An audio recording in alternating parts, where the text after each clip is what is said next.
Hello, my name is Dr. Erica Liggins, licensed clinical psychologist and founder and CEO of Crush That Exam.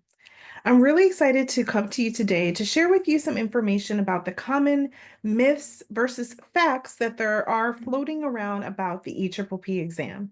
But before we get into that, I want to tell you a little bit about who I am and why I'm so passionate about teaching about the EPPP. So I've been licensed almost 10 years, and I was lucky enough to be able to take the test straight out of graduate school. I took it during my postdoc year. But it wasn't without its challenges. And so I identify as a person of color and I'm also neurodivergent. And so going into this test, I had heard about the statistics of pass rates among certain groups of people. And on top of that, I had my own history, very long history of difficulty with standardized tests. My SAT scores were quite poor. My GRE score was so abysmal that I refused to apply to any school that required it. And so I was able to kind of skirt around that. But when it came to the EPPP, there was no choice but to take it if I wanted to be able to practice freely and independently in this field. And so I came into this process with a lot of anxiety, crippling anxiety, like curling up in a ball in fetal position type of anxiety. And I had no coach, no support, no plan, nothing. And unfortunately, I'm sad to say that all these years later, our field hasn't really evolved much in providing much guidance or support to new graduates who are embarking on this journey. And so I was out there floating, trying to figure this thing out. And so after about 6 months of a lot of avoidance, trepidation, crying spells, amongst many other challenges, I finally started to study, and I developed what I now call the snowball study method over the course of about 4 months of studying. And I created it sort of step by step. And during that time, I also worked really hard to change my mindset, to build some confidence for myself and reframe my thinking around the exam. In fact, I started referring to my exam date, which I didn't really tell anyone the date because I didn't want people knowing and having all the pressure, but I began to refer to my test date as my day of freedom.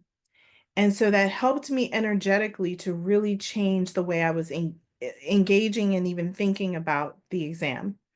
So 4 months later, approximately, I took the exam and thankfully I was able to pass on the first try with a score of 659, despite being a person of color with ADHD and a history of poor performance on these types of exams. And so I was so relieved and overcome with joy that I was like, okay, I have to pay this forward. I have to start helping people to be able to overcome this exam. Just gonna pull this microphone a little closer to me. I wanted to be able to support others to not feel so alone and to feel so out of sorts in this process. So I just sort of started informally helping people around me who were postdocs coming to the program that I was working at the time and just giving them tips and strategies and supporting them. And after some time of doing this, it started to catch on, and a dear friend of mine encouraged me to actually become a coach. And at first, I was really nervous because I was like, well, how can I coach other people? I'm not sure. But I decided to give it a try. And that's where Crush That Exam was born. In 2019, I started just helping people informally and encouraging them and providing them the same strategies and overall method that I had applied to myself. And over the years, it has been a joy being able to be a part of people's journey to overcome this, watching people go through major transformations personally, finding their confidence, and also reframing their thinking about the exam. And so at Crush That Exam, it has been such a joy, and we absolutely love helping others. So I think, as I transition into talking about this topic, it's interesting in my own journey. Like I said, I had like no support. I had nothing. I, I don't know if it was available at the time, but I wasn't a part of any type of social media groups or anything, pages, nothing where I was following along and really engaged with other people in this process. And I wasn't on Reddit. I wasn't doing any of that. I mean, I was really in a silo.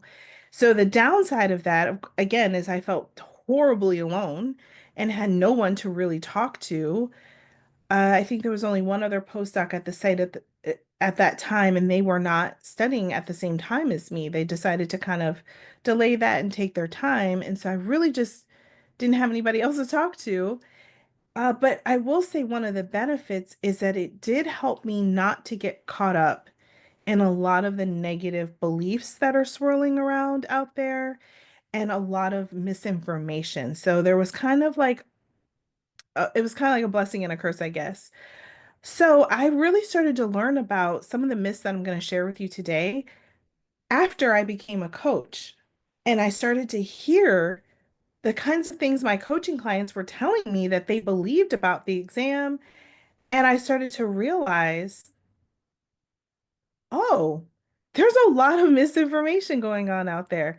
So I'm excited to share with you just some of the top ones that I hear on a regular basis. There are more than this, but for the sake of this moment, I just want to share a few with you. So let's get into talking first and foremost about the purpose of this exam. Okay. There is a myth that goes around that people say a lot, which is that this exam is trying to keep good people out of this field, that it's a gatekeeping tool that is so awful as keeping good people out. Now, it is true that there are people who are excellent clinicians. I see them all the time. Amazing clinicians who have promotions waiting for them for the moment that they pass this test, who are struggling to pass. However, to say that the test is really out to get people or that it's trying to keep people out, I don't think is true. Now, where does all of that come from? Well, it comes from the statistics that we see. I mean, we see that Black and Brown people, for example, have horrific first time pass rates as compared to people who identify as white. And also other types of groups of people like neurodivergent people, older people, people who speak English as a second language. I haven't seen specific numbers on those groups because, to be honest with you, I don't know that there's been a lot of even effort or research put into that. But at Crush That Exam, the majority of the people that we see as of right now, about 70% of the people in our program identify as neurodivergent. So I'm interfacing a lot with these people, as well as people of color. Over 90% of our clientele on average at this moment identify as people of color. So we're seeing these people and we're seeing them being kept out of this exam. But I don't think it's something that the test is intentionally doing. I think that the truth, the fact is that yes, the pass rates are abysmal. But why is that happening? It's happening because of a lack of education and support for all people who are coming into this process. And we know that when there's not enough support, education, and guidance, those who have more vulnerabilities are more likely to have a negative outcome because they don't have the same level of resources and things like that to help them to get through. So, was the test intentionally crafted? Is there a group of people who are sitting there trying to plan how to keep people out?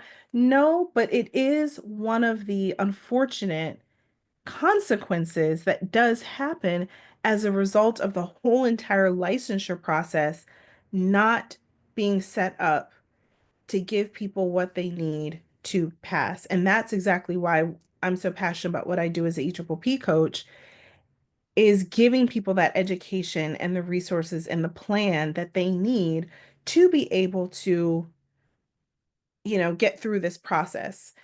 And so I encourage you to be very careful about telling yourself things like, They want me out. They don't want me. This is against good clinicians. This test shouldn't be here. It's gatekeeping the good people. Be careful about going down those rabbit holes. Instead, holding the truth, which is this process is extremely flawed and it does make groups more vulnerable who would be great psychologists from passing. But if we just provide better education and support and guidance, I believe that everyone can pass this test at equal level, which is brings us to the next myth, which is that certain groups of people can't pass the test. Again, in my experience as a person of color, neurodivergent, and doing so well on the exam, I know from my own personal experience that's just not true. And after several years of coaching, again, the vast majority of the people I'm working with are the very people that statistics say are least likely to pass. And yet we see on average 75% or more of the people that we work with are passing the same test. Not like they're taking a different test, they're taking the same test. The only difference is that they're doing it with proper guidance, support, and community. And that's what is making it so that they're able to pass pretty much at the same rate as people who identify as neurotypical and are not identifying as people of color. So everyone can pass this test. And that is the next piece of truth I want to give you. Everyone can pass this test. You can pass this test. I promise you that. As long as you have the right mindset, support, and plan, you can do it. Okay. Now let's keep going to another myth that I hear all the time, which is actually surprising because it's interesting because on one hand, we talk about how difficult and unfair the test is, and there's a lot of misinformation about that. But also, there's a lot of people who go into it really believing that they don't need to do much to prepare for it. So that's the next myth is that I don't really need to study for this. And you'd be surprised how often this happens where people go into the test and they haven't studied even a lick. Nothing, nada, at all.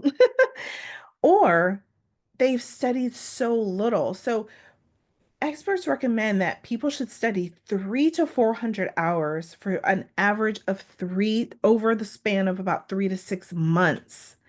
And yet, what I consistently see when I'm coaching is people who are doing a lot less than that. I'm talking half, a quarter, an eighth of that.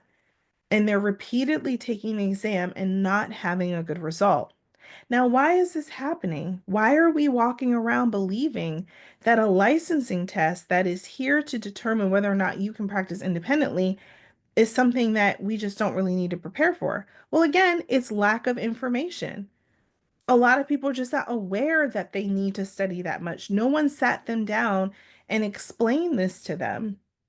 So they walked into it thinking, well, I've already got a degree in this, so what do I need to study this for? I know this stuff. Not realizing that half or more of the information on this exam are things that you learned in undergrad that you have not actively utilized and focused on for some years. So don't fall into the myth of thinking that you can just breeze through this and put a little hours here and there and be ready. The truth is that this requires several months of diligent, purposeful, and intentional preparation. And be careful about letting a few anomaly cases cause you to think that you can just wing it. Because that's another thing people fall into. They think because they have a friend who was able to study just a week or two or a month or a few hours and they somehow skated by, they think that they can do the same. No, most people need to put in several months of dedicated, diligent time and effort. Okay? So the next myth that I want to talk about is the version of the test you get. Now, this is very common. People think that because there are four different versions of this test floating around at any given time, which, by the way, they do vary in difficulty. Some are easier than others. But people think that passing this test comes down to which one they get. Couldn't be more false. Here's the thing. Even though some are harder, they have worked out the way that they do the grading of the test to ensure that it's equal.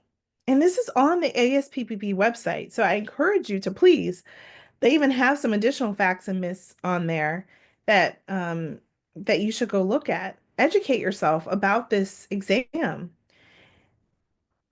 In there, they talk about how if you get a test that's harder, you actually have to get fewer questions correct in order to be able to pass the test. And on the flip side, if you get a test, a version of it that is a little easier, you have to get more questions correct. But at the end of the day, everything is weighted equally. So it doesn't matter which one you get. You have to just get enough of them right. So sometimes my coaching clients will be in a very dark place, feeling like their whole fate in this process depends on whether or not they get an easy or hard exam.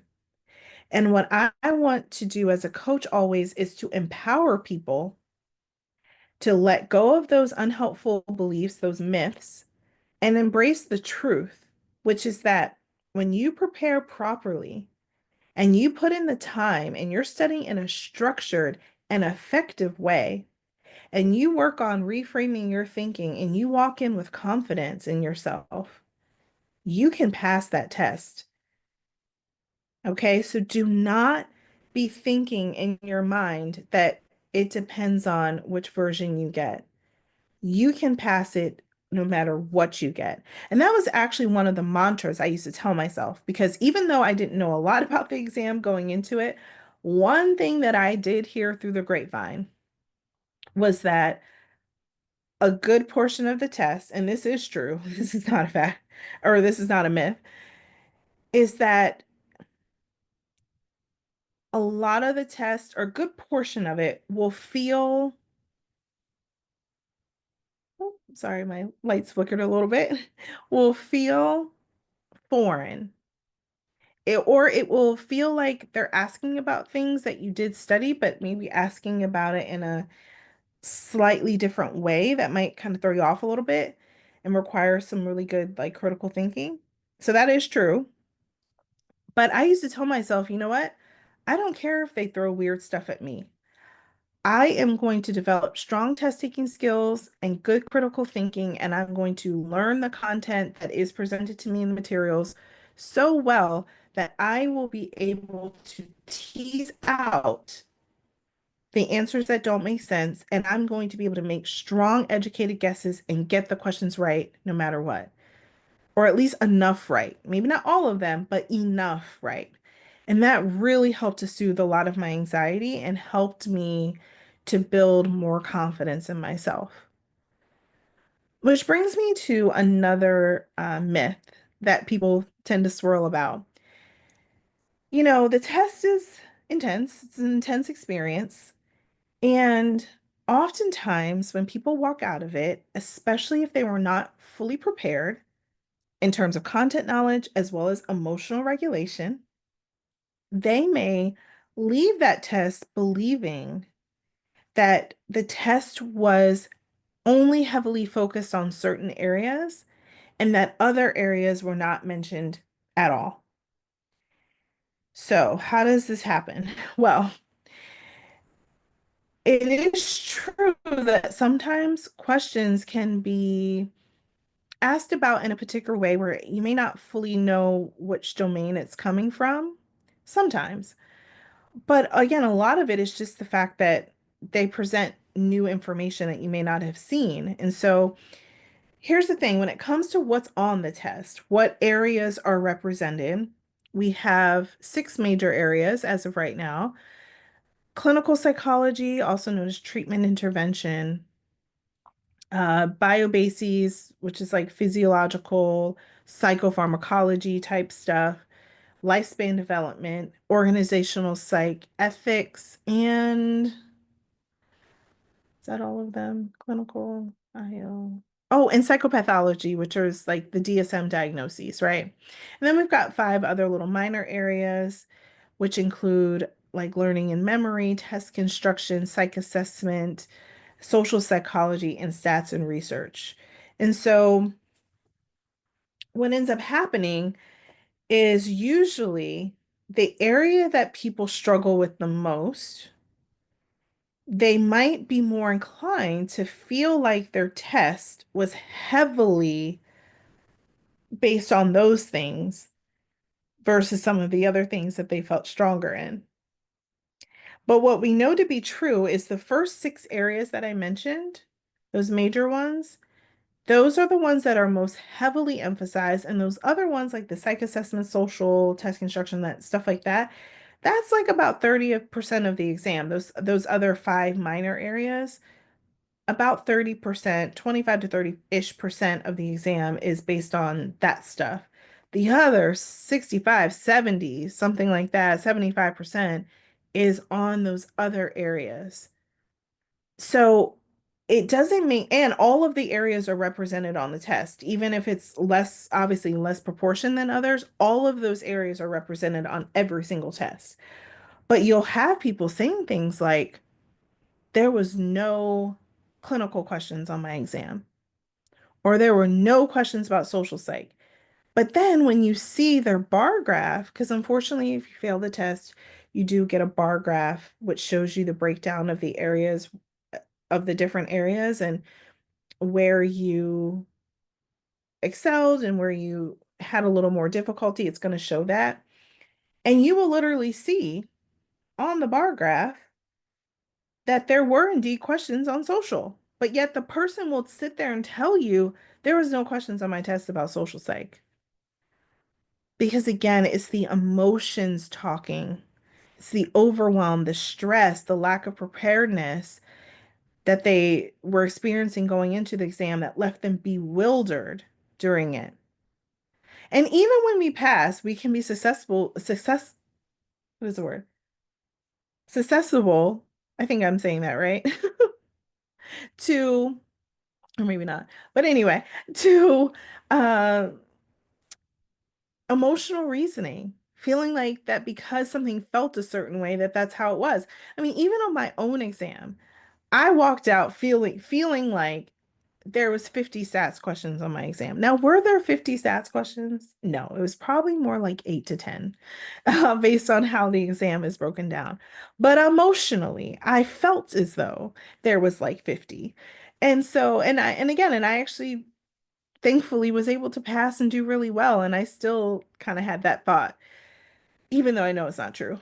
So be careful of listening to things like that. Like, oh, there's not going to be any questions on this or that or whatever. And be careful about believing those things for yourself after your own experience. Because the more you keep telling yourself these kind of things, like, well, I studied all this and that, and it wasn't even on there, then the more you get to this hopeless, helpless place where you just feel like passing is all due to chance. And you have to be very careful with that line of thinking because, again, the deeper you go into that, the more you'll miss the opportunity to really prepare properly and set yourself up for success in passing the exam. So let me share a couple more with you. Another one in regard to how the questions are sort of laid out is a lot of people will say that they can tell which questions are the experimental ones. So right now, the test includes 50 experimental questions that will not be scored, but they do not mark them or let you know in any kind of way which ones are the ones that are being scored and which ones are not. But I've heard sometimes people putting a belief out there that you can tell. Here's what I need you to do. Not waste even an ounce of your time or energy trying to figure out whether a question is experimental or not. Treat them all the same. Do your best as you can on all of them and let the rest go. Okay? Because again, when you start diving into that dark place of trying to figure out the exam and all of that, it's a waste of your time and energy. Instead, focus your energy on learning the content, learning good basic test taking skills, which is another myth I'll get to in a second, and just focus on evaluating answers and choosing the best one. Don't overcomplicate this. Don't let these myths and these urban legends get to you and have your head spinning and having you put time and energy where it doesn't need to be. Which is also brings me to another myth, which is that you need some super expert, top secret magic sauce test taking skills. You don't. In fact, I would say the vast majority of what comprises strong test taking skills is literally just A, knowing the content, and B, this emotional regulation. That is the biggest part of this. You just staying calm enough and believing in yourself and not going down spirals is what is going to determine how well you can read, interpret answers, and find the right one, and even interpret the questions. So, even though, yes, some of the questions on the exam can be excessively wordy, written sometimes in convoluted ways, not all of the questions are like that, but even of the ones that are, you can still read between the lines and figure out what it's saying and find the best answer without having Jedi level, test taking skills, right? And even for those of you who do not speak English as a first language, a lot of times they will feel extra scared about the way the questions are worded. And although, yes, being a non-native English speaker is going to require you to put in more studying, more time, and it will take you having to really comb through those questions in even more meticulous way to counter for the language difference. I have worked with so many people who do not speak English as their first language, and they have crushed this exam. And so do not think that you need to go spend millions of dollars or go on this crusade to try to develop these supernatural test taking skills. It's just not needed. So that brings me to another thing that I want to share, which is around how the test is scored. And I mentioned a little bit before, but I want to circle back to another piece of that. So, as we all know, you get your score immediately when you take the EPPP. And again, that is because, as I already mentioned, it is predetermined for each version how many questions you need to get right. But there is a myth that it is graded on a curve, that it depends on who's taken the test recently, and they have to normalize everything based on that group of people. And then that's how you get determined if you pass or not. And this myth has driven people to go again on crusades to try to figure out where they should take the test, when they should take it, because they're trying to figure out where people who have had lower scores, where they all are, and when they just took the test so they can go try to take the test at the same time as them. Don't waste your time. Again, tests that are graded on a curve, typically they're only offered certain times throughout the year because they have to corral the people together into cohorts. And then once everybody takes the test in that cohort, you have to wait usually several weeks in order for them to normalize and do all the algorithm stuff and score everything and do all the mathematical stuff to determine the curve and how they're going to grade people.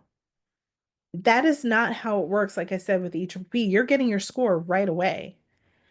So you know before you walk out that door what you got. And so again, do not fall into this misinformation. Do not have yourself thinking that your fate depends on this person or that person or that person and how they scored. This is the power to pass this test is in your hands as long as you have the right support, mindset, and plan. And that's the biggest thing I want you to walk away from hearing what I'm saying today is that you can do this. It is possible. You just have to believe and have the right supports. And so I hope that you got a lot of good information from this. I hope that this helped to calm some of your fears. I think one of the things I just wish I could do is go around to like every person and just like shake confidence into them because I think back in my own journey, just how much anxiety I had, how much fear I had, how much overwhelm I felt. And if I had just had someone to share this information with me and point me in the right direction, it just would have been a whole lot calmer, at least at first. I got there eventually, I found my confidence and whatnot, but I had to go through a lot to get there. And so I hope that this helps you to have more confidence and to see that this test is truly passable.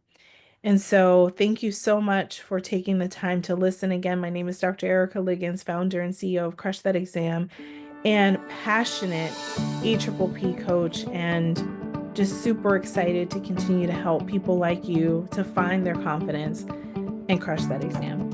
Thank you.